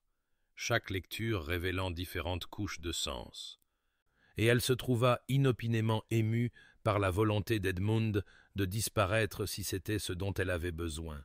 car cela démontrait le profond changement de son caractère, de l'homme qui avait fui il y a 5 ans à celui qui maintenant resterait ou partirait selon ses besoins à elle, plutôt que selon ses propres peurs, mais en reconnaissant sa croissance, elle reconnut aussi quelque chose d'inattendu en elle-même. L'anniversaire ne la définissait plus comme autrefois, car elle n'était pas la mariée brisée d'il y a 5 ans, mais une femme qui s'était reconstruite par l'art, l'amitié et une indépendance durement acquise, qui avait transformé le traumatisme en force et l'abandon en autonomie, et cette date, bien que toujours douloureuse, avait perdu son pouvoir de la détruire parce qu'elle avait repris son propre récit et écrit de nouveaux chapitres qui lui appartenaient entièrement. Elle s'assit à son bureau alors que les ombres de l'après-midi s'allongeaient et composa une réponse qui la surprit elle-même en l'écrivant, invitant Edmund à la rejoindre le lendemain matin à l'église St. James, non pas pour recréer ce qui avait échoué ou pour mettre en scène une réconciliation symbolique, mais pour affronter ensemble le fantôme de ce jour terrible, pour se tenir à l'endroit où leur passé s'était brisé et le reconnaître honnêtement, sans le poids des faux semblants ou la protection de l'évitement, car elle comprit avec une clarté soudaine que la véritable guérison exigeait d'affronter ce qui s'était brisé, plutôt que de simplement construire autour de la fracture, et que s'ils devaient avoir un avenir ensemble, ils devaient d'abord faire la paix avec leur passé commun, devaient marcher à travers les ruines main dans la main, et en sortir de l'autre côté ayant été témoins de la douleur de l'autre sans reculer devant sa réalité. L'église St. James était silencieuse dans la lumière du matin lorsque Rosalinde arriva, sa façade de pierre familière mais transformée par le temps et la mémoire, et elle s'arrêta à l'entrée, son cœur martelant contre ses côtes avec la force du souvenir, car c'était l'endroit où sa vie s'était brisée il y a 5 ans, où elle s'était tenue en soie blanche et fleurs d'oranger, attendant un avenir qui n'est jamais venu. Et y retourner maintenant exigeait un courage qu'elle ne savait pas posséder jusqu'à ce moment où elle poussa la lourde porte en bois et entra dans la fraîche pénombre. Edmund était déjà là, debout près de l'autel, le dos tourné, ses épaules tendues sous son manteau sombre, et lorsqu'il se tourna au son de ses pas, son visage révéla une vulnérabilité si brute que Rosaline sentit son souffle se couper, car ici, dans cet espace sacré, ils avaient tous deux abandonné les masques protecteurs qu'ils portaient en société et se tenaient l'un devant l'autre, dépouillés de tout faux semblant, juste 2 personnes portant le poids d'une histoire commune et de souffrances séparées. « Merci d'être venu, dit-elle, sa voix résonnant légèrement dans la nef vide,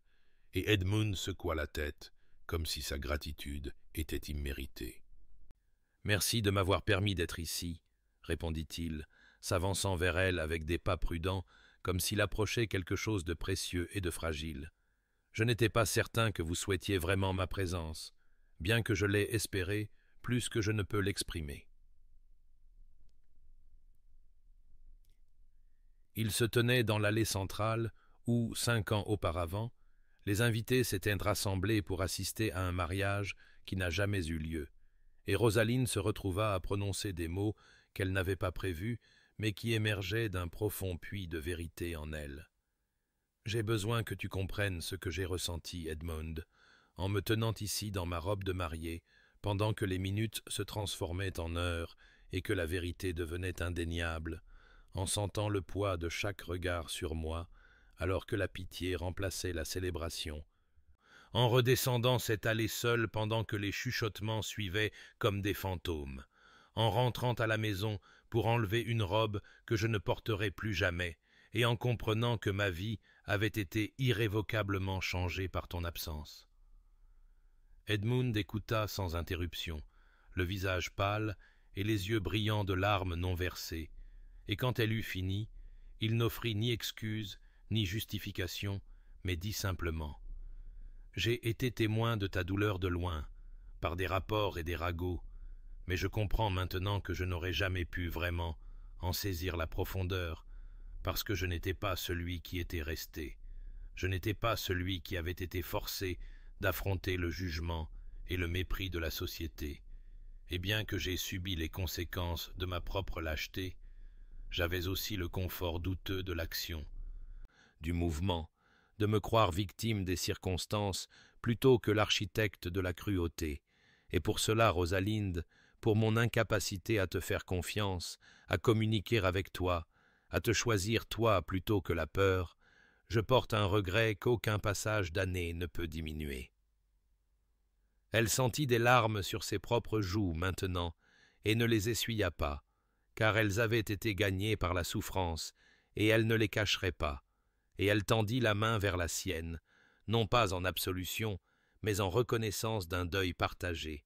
car ils avaient tous deux été blessés par ce jour terrible, même si les blessures étaient de nature et de profondeur différentes. « J'ai été un lâche, » continua Edmond, la voix brisée. « J'ai laissé la peur me gouverner, j'ai laissé la manipulation réussir, parce que j'étais trop faible pour questionner,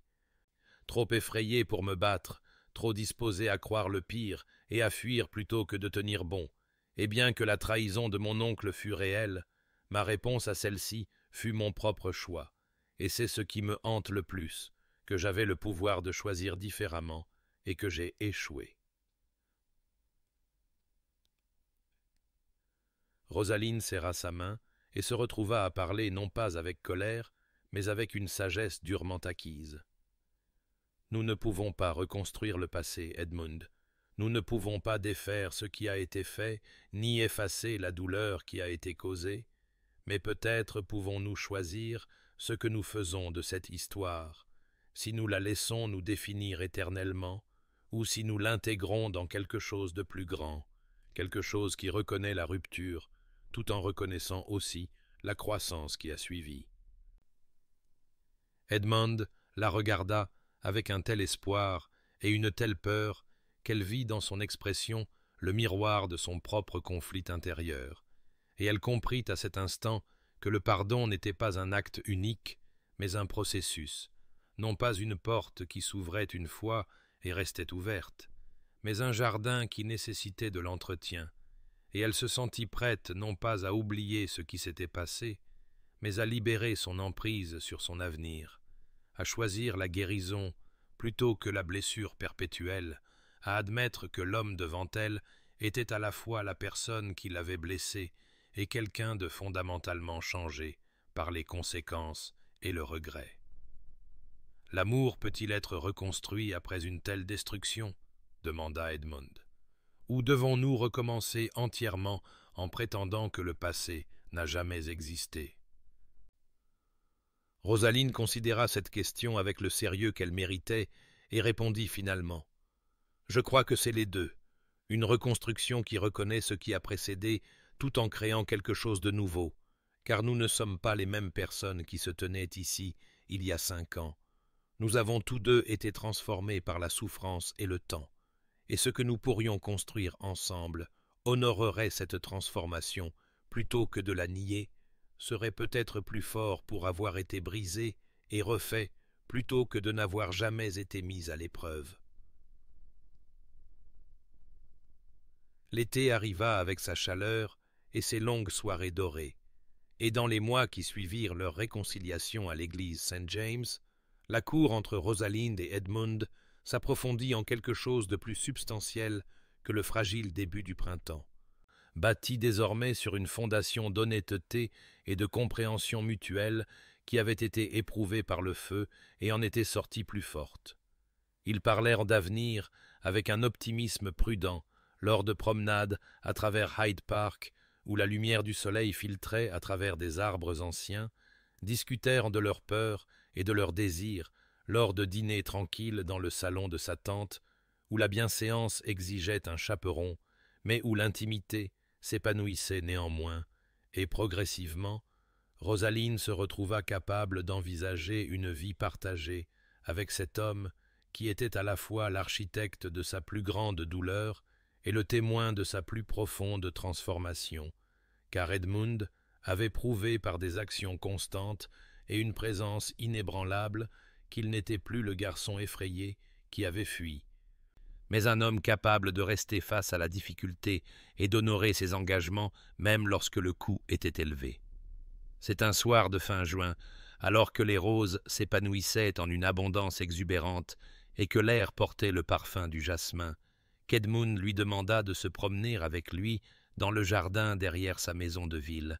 et Rosaline sut, avant qu'il ne parle ce qui allait arriver,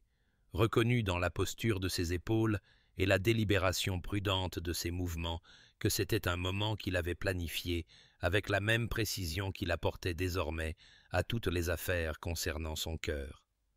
Lorsqu'ils atteignirent un coin isolé où un banc de pierre se trouvait sous un treillis lourd de rosiers grimpants, Edmund se tourna pour lui faire face et prit ses deux mains dans les siennes,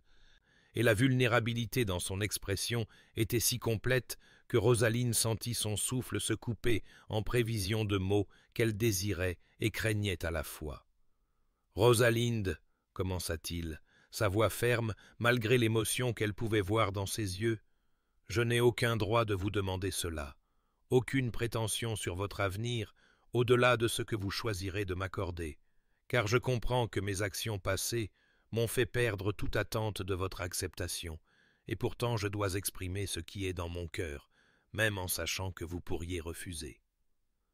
Il fit une pause, rassemblant son courage, et Rosaline serra ses mains en encouragement silencieux, bien que son propre cœur martelât contre ses côtes. « Je t'aime, » continua Edmund, « non pas avec la passion irréfléchie de la jeunesse, mais avec la compréhension plus profonde qui vient de la perte et de la rédemption, du témoignage de ta force et de ton indépendance et de l'humilité face à ta capacité de pardon, et je souhaite passer ma vie à me montrer digne de la seconde chance que tu m'as donnée, à construire un partenariat basé sur la confiance et l'égalité, à soutenir ton art et ton autonomie tout en t'offrant ma présence constante et ma dévotion, et donc je te le demande, Rosalind Hartley, si tu consentirais à devenir ma femme, non par devoir ou attente sociale, mais par choix et par amour, sachant que j'honorerai ce choix chaque jour pour le reste de ma vie. Rosaline se tenait dans la lumière déclinante, la demande d'Edmund suspendue dans l'air entre eux, et bien que son cœur murmurât immédiatement « oui », son esprit exigeait un temps de contemplation, car cette décision façonnerait le reste de son existence, et elle ne la prendrait pas à la légère ou sous le coup de l'émotion. « J'ai besoin de temps pour réfléchir, » dit-elle doucement, voyant l'éclair de peur dans les yeux d'Edmund, suivi rapidement par l'acceptation. « Non pas parce que je doute de ta sincérité ou que je remets en question ta transformation, mais parce que ce choix doit être fait avec la même délibération prudente que nous avons apportée à notre cour, et je nous dois à tous les deux d'être certaines. » Edmund hocha la tête, portant sa main à ses lèvres dans un geste de respect. « Prends tout le temps dont tu as besoin, » dit-il, « car je préférerais attendre toute une vie ton oui réfléchi, plutôt que de recevoir une acceptation hâtive qui laisserait place au regret. » Cette nuit-là, Rosaline resta éveillée dans son lit alors que le clair de lune peignait des motifs argentés sur son plafond, et lorsque l'aube se leva enfin, elle se leva, s'habilla et se rendit à la galerie où ses peintures étaient accrochées comme un témoignage de son parcours de mariée brisée à femme indépendante, se tenant devant son œuvre alors qu'elle contemplait la question qu'Edmund avait posée. Voici la preuve de sa force, la preuve qu'elle s'était reconstruite sur des ruines et avait créé de la beauté à partir de la douleur, et en étudiant les toiles, elle réalisa avec une clarté soudaine qu'aimer Edmund ne diminuait pas cet accomplissement, mais l'honorait, car elle le choisissait non pas par faiblesse ou par besoin, mais d'une position de pouvoir et de plénitude, offrant un partenariat non pas par peur de la solitude, mais par un désir sincère de joie partagée, et dans cette reconnaissance, elle sentit sa réponse s'élever comme le soleil à travers la brume matinale, certaine, claire et entièrement sienne. Rosaline retourna dans le jardin d'Edmund 3 jours après sa demande en mariage, le trouvant en train de lire sous le même treillis couvert de roses où il lui avait demandé sa main, et lorsqu'il leva les yeux à son approche, l'espoir et la peur se mêlant dans son expression firent que son cœur se serra de tendresse pour cet homme qui avait appris par la souffrance à ne rien attendre et à tout chérir. « J'ai ma réponse, » dit-elle simplement, et Edmund se leva avec un contrôle si prudent qu'elle sut qu'il se préparait au rejet, se préparant à accepter son refus avec la grâce qu'il avait promise. Et elle sourit donc pour apaiser sa souffrance avant de prononcer les mots qui lieraient leurs avenirs ensemble. « Oui, Edmund, je vais t'épouser, non pas parce que le passé a été effacé ou parce que j'ai oublié la douleur, mais parce que je te choisis maintenant en pleine connaissance de qui nous étions tous les deux et de qui nous sommes devenus.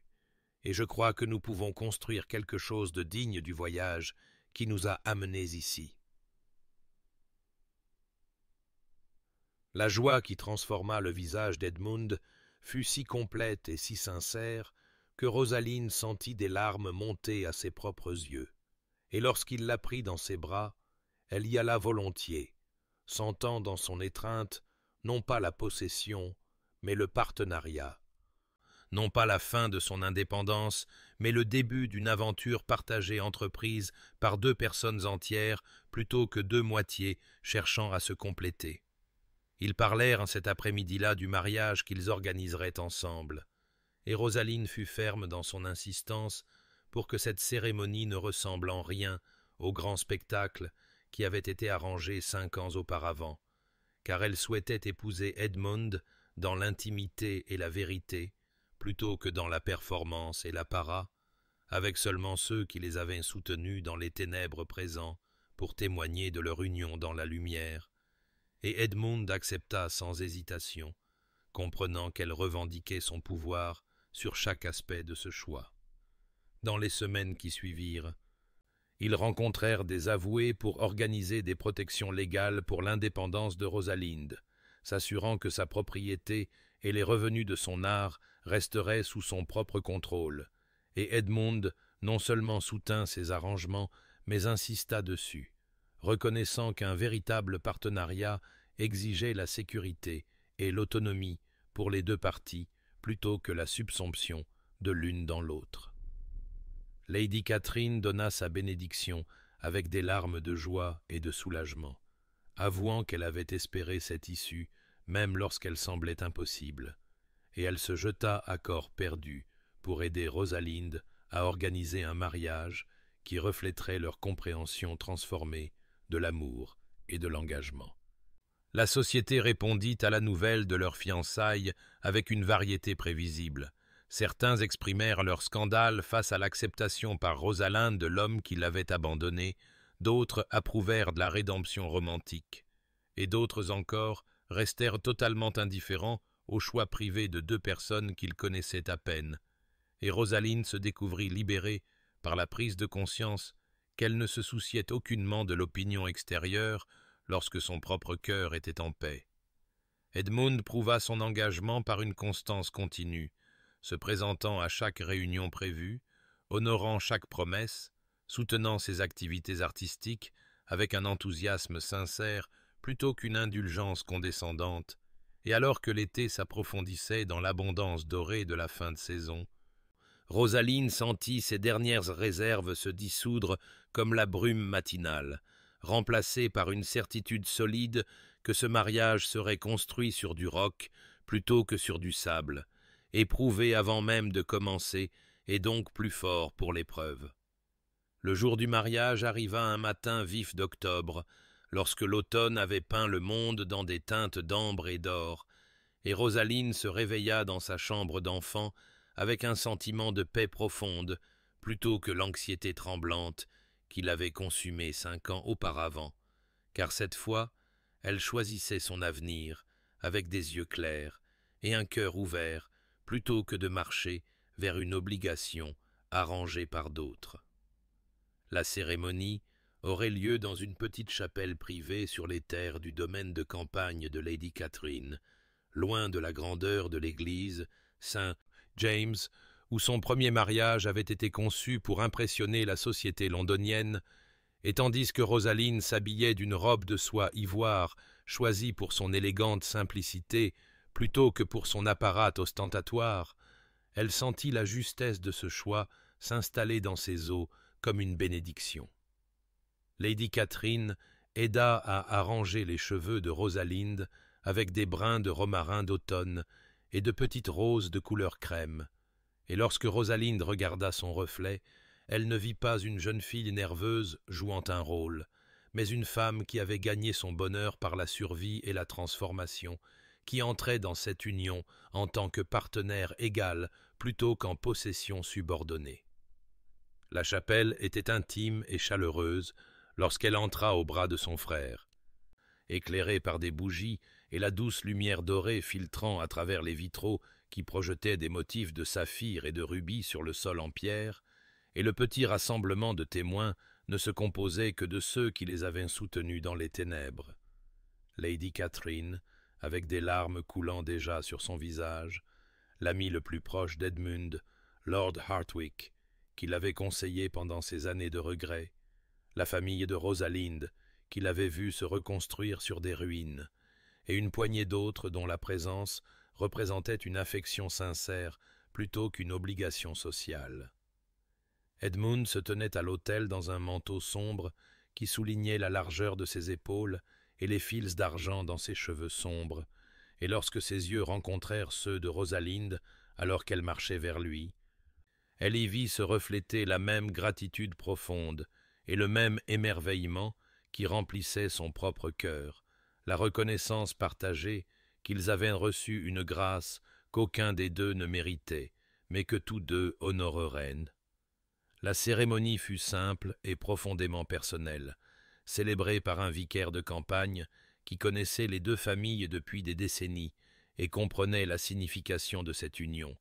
Et lorsque le moment des vœux arriva, Edmund et Rosaline prononcèrent les mots qu'ils avaient écrits ensemble pendant de longues soirées de composition attentive,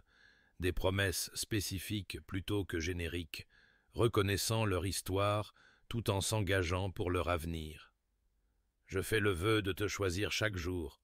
dit Edmund, sa voix ferme malgré l'émotion qui lui serrait la gorge, « non par devoir ou attente, mais par amour et respect, d'honorer ton indépendance tout en t'offrant ma présence constante, d'être témoin de ta joie et de ta peine avec une dévotion égale, et de me souvenir toujours que ta confiance est un cadeau que je dois regagner chaque matin. » Les propres vœux de Rosaline tremblaient sous le poids de tout ce qu'ils avaient enduré. « Je fais le vœu de te rencontrer avec honnêteté et vulnérabilité, de construire notre partenariat sur le fondement de la vérité plutôt que de l'illusion, de préserver ma propre intégrité tout en créant un espace pour notre vie commune, et de pardonner notre passé tout en m'investissant pleinement dans notre présent, sachant que l'amour n'est pas l'absence de peur, mais le courage de choisir la connexion malgré elle. Lorsque le vicaire les déclara mari et femme, et qu'Edmund l'embrassa avec une tendre révérence, Rosaline sentit l'achèvement d'un cercle qui avait été brisé 5 ans auparavant, non pas un retour à ce qui avait été perdu, mais la création de quelque chose d'entièrement nouveau, forgé dans les feux de la souffrance et tempéré par la patience et la grâce. La célébration qui suivit fut marquée par des rires sincères et des toasts chaleureux, et lorsque le soir tomba et que les invités partirent, Rosalind et Edmund se tinrent ensemble dans la chapelle qui avait été témoin de leur union, regardant l'autel où tous deux s'étaient tenus et s'étaient choisis, et à ce moment-là, ils reconnurent silencieusement le mariage qui avait échoué et le mariage qui avait réussi, comprenant que les deux étaient des parties nécessaires de leur voyage,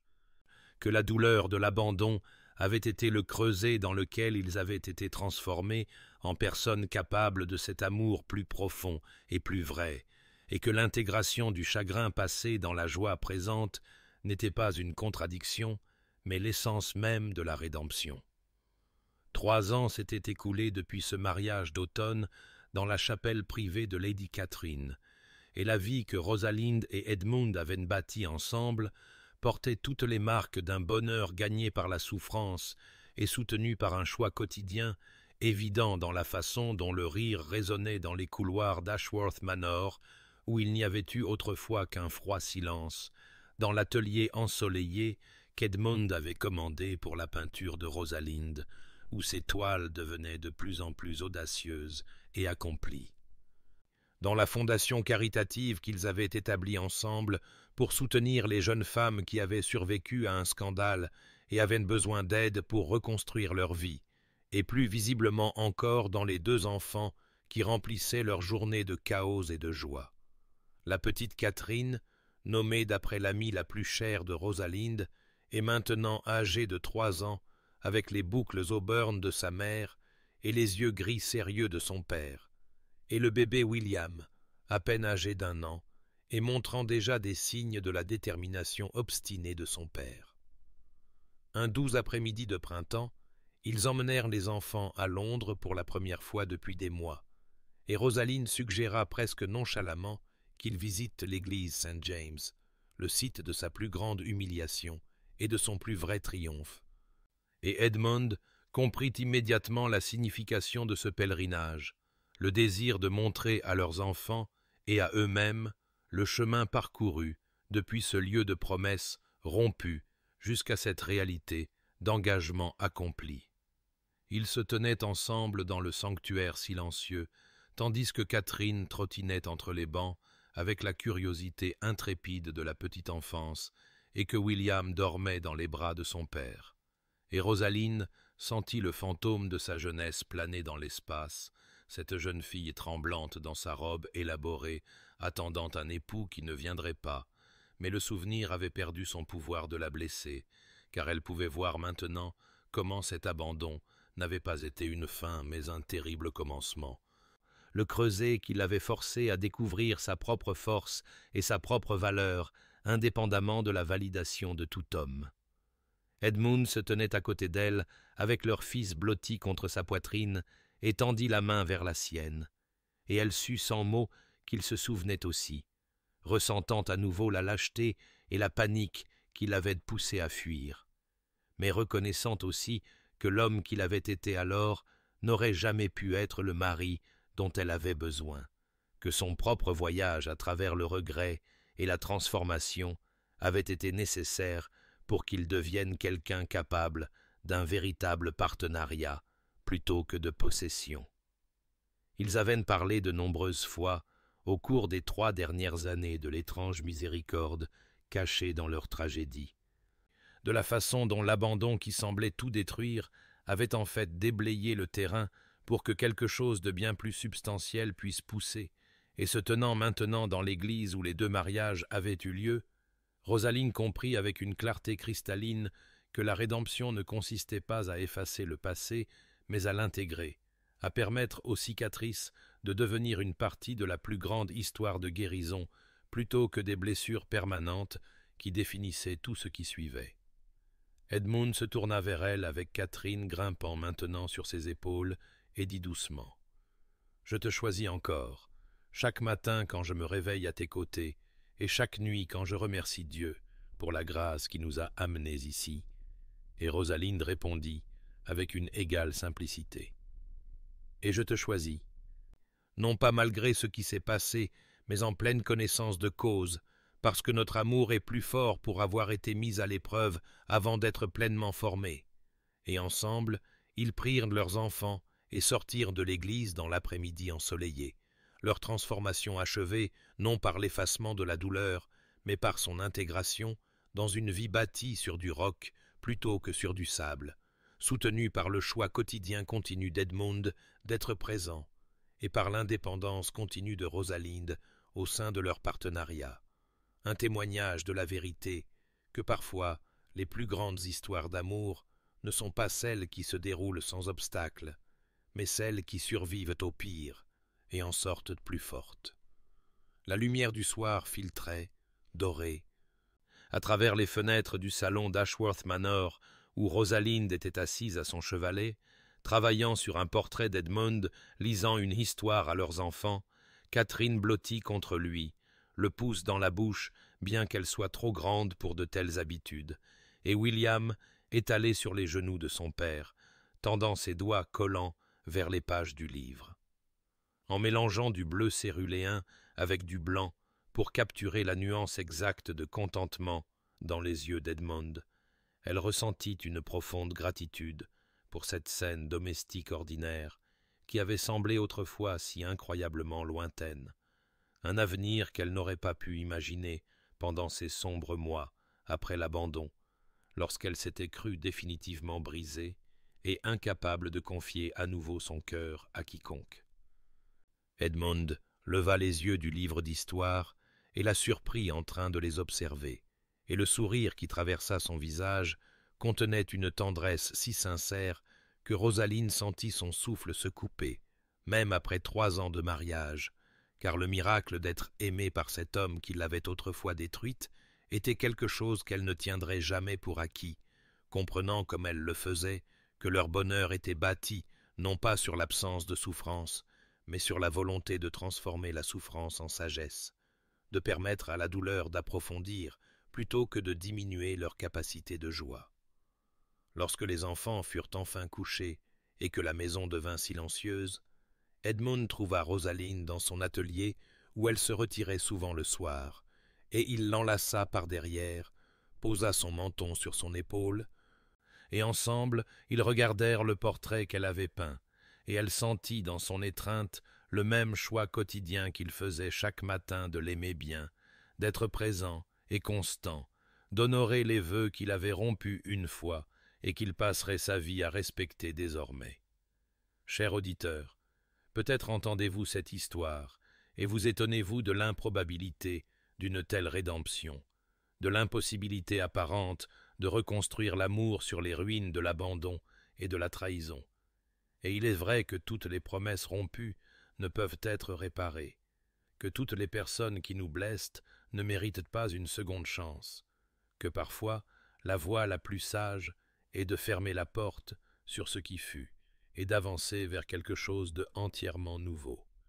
Mais il y a aussi une vérité dans la compréhension que les êtres humains sont capables d'une profonde transformation lorsqu'ils font face au poids total de leurs propres échecs, que la souffrance peut être le creuset dans lequel nous sommes affinés plutôt que détruits, que l'amour qui survit au pire que nous puissions lui infliger en sort souvent plus fort et plus résilient que l'amour qui n'a jamais été mis à l'épreuve.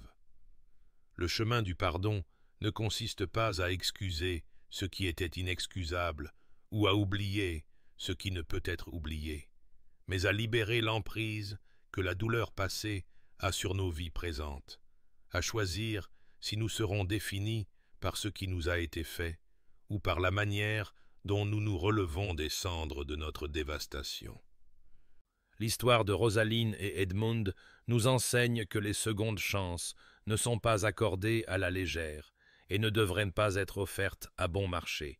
que la confiance doit être reconstruite brique par brique, prudemment, par des actions constantes plutôt que par de belles paroles, qu'un véritable partenariat exige que les 2 individus apportent leur être tout entier à l'union plutôt que des fragments protégés par la peur. Si vous portez en vous le poids de l'abandon ou de la trahison, Sachez que votre guérison ne dépend pas de la personne qui vous a blessé, que vous pouvez vous reconstruire en quelqu'un de plus fort et de plus entier,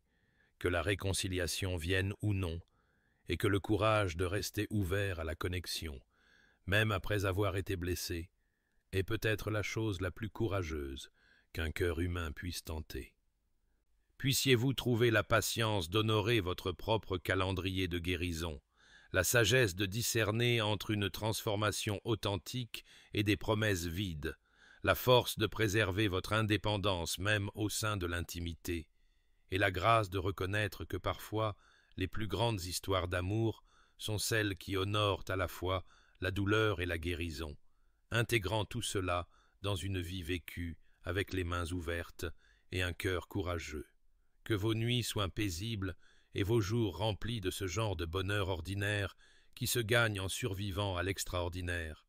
Et puissiez-vous toujours vous souvenir que vous êtes digne d'un amour qui vous choisit quotidiennement, qui est témoin de votre être tout entier, et qui construit avec vous plutôt que de diminuer qui vous êtes. Si cette histoire vous a touché d'une manière ou d'une autre, je vous invite à partager vos pensées, à me faire savoir quel moment a résonné le plus profondément avec votre propre parcours, et à rejoindre cette communauté d'auditeurs qui croient au pouvoir transformateur des histoires qui honorent à la fois nos blessures et notre guérison, car c'est dans le partage de tels récits que nous nous rappelons mutuellement notre humanité commune et notre extraordinaire capacité de rédemption.